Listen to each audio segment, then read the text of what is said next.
पूजा गर्नुभयो रे अब जुन समाचार यो कुरा कसरी आयो लौना गुरु बताइदिनु समानी रे स्वर्णकालिका परिमेश साबरिकाले सुदरामरिका पवनी राजा परिचय सुदेव स्वामीले अब यस्ता प्रकारले हरिद्वारको कण्ठल सरस्वती नामको नदीको तटमा बताउँदै जाने क्रममा लौता समस्राजना कार्तिक महिनाको शुक्ल पक्षको प्रतिपदाका दिनमा अब जुन 9 भाइ नन्द बाबाहरू वृन्दावनमा तोरण बाँध्ने फुलहरू तयारी गर्ने धेरै कुराहरूको मिष्टान्न घर बनाउने नैवेद्यहरू तयारी गर्ने सबै कुरो गरेको देखेपछि भगवान श्रीकृष्णले सोध्नुभयो पिताजी आज हाम्रो घरमा के उत्सव छ के रमाइलो छ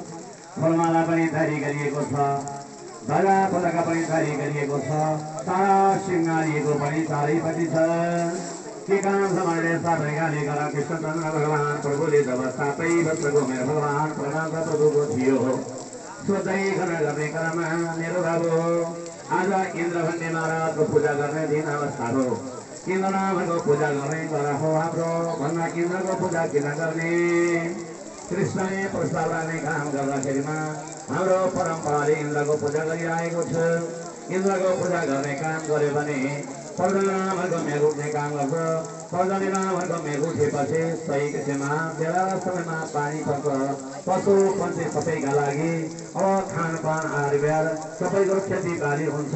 त्यसैका लागि हामी घर इन्द्रको पूजा गर्ने हो देवराजको पूजा गर्छौँ इन्द्र महाराज भनेपछि होइन पिताजी अब इन्द्रले पानी पार्ने पनि होइन त्यो पानी जलमाथमा बेला र समय अनुसार आइपर्ने कुरा हो अब इन्द्र महाराजले पानी पार्ने होइन भनेपछि त्यसलाई के गर्ने त भन्दा इन्द्रको पूजा होइन अब तपाईँ भन्नुहोस् आजदेखि गाईको पूजा गर्नुपर्छ गोवर्धनको पूजा गर्नुपर्छ यो इन्द्रको पूजालाई स्थगित राख्नुपर्छ यसलाई जुन तना होइन इन्द्रलाई त हवन दिने हो अब पूजा गर्ने होइन भन्नुभयो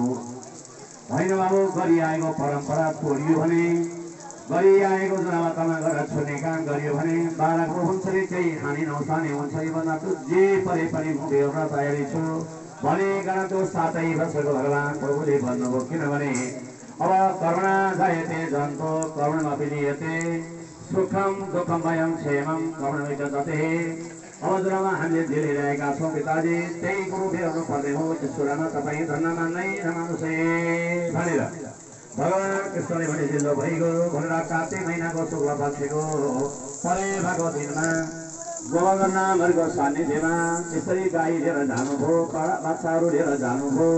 दिदी बहिनी दाजुभाइ जानुभयो इष्टमित्र जानुभयो सारा मिष्टान्न लिएर जाने काम गर्नुभयो भगवान श्रीकृष्ण प्रभुले कार्तिक